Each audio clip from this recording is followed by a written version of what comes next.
Welcome to Towards 2015, the program to broaden your business perspective in a large market with over 600 million consumers, which is the ASEAN market. It is pretty hard to believe that the production business of donuts, a long-time historical nature American snack, would have a full Thai brand emerge and grow quickly, expanding over 30 branches throughout the country, as well as preparing for the ASEAN market. I'm here with the Managing Director of Daddy Dough, Kun Peter Thavi Phon Chareun. สวัสดีค่ะคุณ สวัสดีครับคุณวินาครับ Well, welcome to the program and thanks for letting us use your shop here. You're welcome. And first of all, can you explain how your business Daddy Dough got started? It was on a dinner table one time, maybe like 5 years ago. There was one time where people got lined up to buy a Mexican bun, the Mexican bun that 25 baht per piece. Yes. And my dad was like, we wanted to do something like that. So, but many people started doing it already. So we started to talk about like the donut chain in America where people got lined up to. So Dad asked like, why don't we do donut? That's how it started. It's simple as that. So I quit my job and I worked with him to start up the brand Daddy Dough. The Daddy Dough also is actually come from my brother because the recipe that we're using is the recipe that my dad used to open a bakery shop back in 30 years ago in Los Angeles. So we use that recipe to make our donut. So that's why it's called Daddy Dough. Okay. Why the name Daddy Dough again? It's because that my dad's recipe. Yes. And at the beginning, we wanted to do something like Donut Factory, Donut Time, but then it's just too common. And my brother said, Daddy Donut. And then Daddy Donut is 4 syllable. Then that came to us to say like dough itself is mean dough too. It's like raw dough. So then we kind of like, okay, Daddy Dough. It took a month for us to convince him to use Daddy Dough though. But then it turned out to be a really good name. Well, behind us, I see a lot of flavors around here. Yes. Can you describe to us some of your products? What do you have in your shop? We got about 42 topping in terms of donut. And the reason for that is because we got, our main target is the female worker. Yes. Like 25 to 40. But then donut is really common for anyone to eat the donut. So then we have different types of target groups to come in and can pick anything that they like. For example, like the kid would come in and buy like strawberry donut or strawberry jams, or someone that like elderly, they would come out and just eat like the plain donut. But for most of people, they'll come here for really real chocolate topping on donut. That's our mainstream. Okay. So the chocolate flavor is your best seller? Yes. We import real chocolate ourselves from Belgium company. So we pretty good at it. If we ask you to describe, the behavior of consumers in Thailand in purchasing donuts, what is it like? If they like it, they'll come back and they'll buy for more. Yes. And not for themselves, but because for their friends, for their relatives. So whenever they like something, they'll just come by and buy like big boxes of donut and give to someone else. So that's really good. That's increase the sales in terms of the per average check per person, and the donut turnover a lot. And then once we increase more sales, then we able to provide them with more varieties of donut.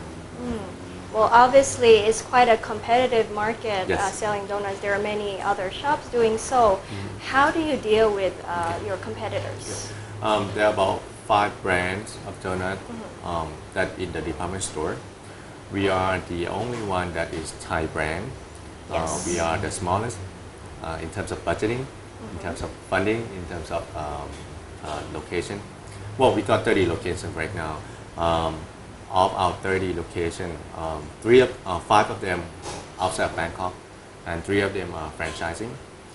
In terms of competition, I think it's more of like concentrating on ourselves, focusing on sustainability of business in terms of cash flow, in terms of focusing on the premium use of the quality of the ingredient.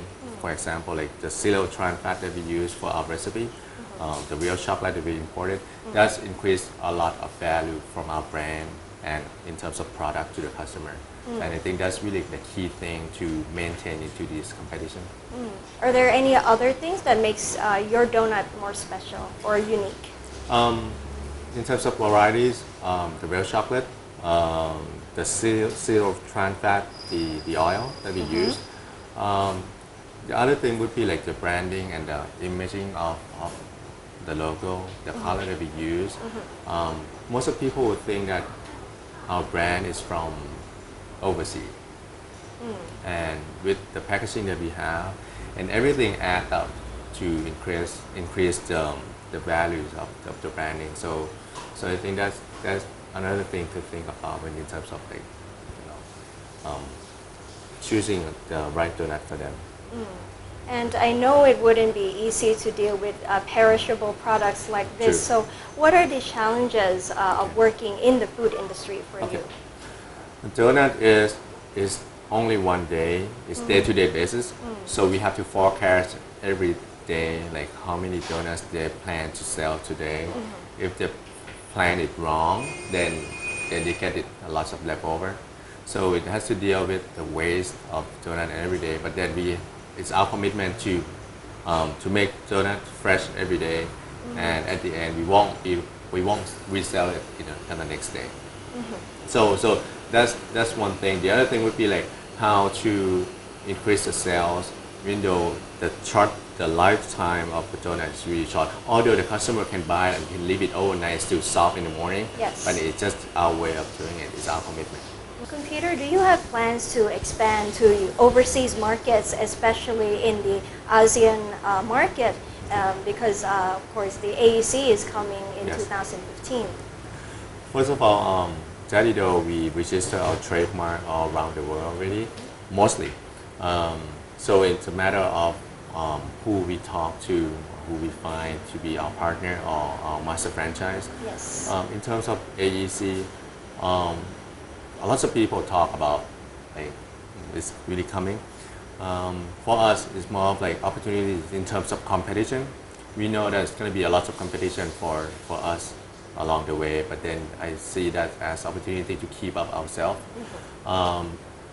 We see AEC as a single unit. It's not Thailand anymore, so it's 10 countries.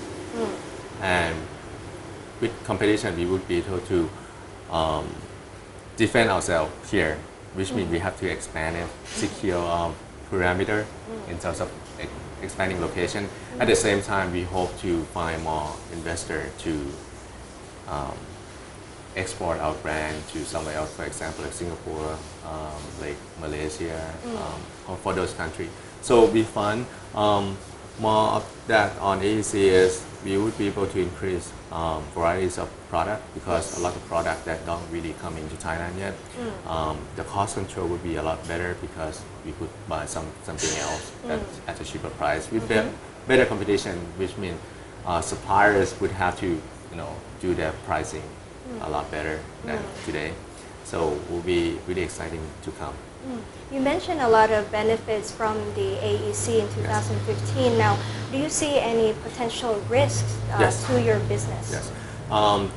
The thing that I worry about would be like the funding, the bigger company that have lots of money to come in and expand, like maybe like 50 stores at the same time. So now it's only about our sustainability in terms of branding, in terms of business. If we could secure or better, improve, keep improving our product and increasing awareness of branding, we should be right on the competition. We should be okay. We just have to realize about that. Okay. And in our next break, Kun Peter will bring us to see how he decorates the donuts here.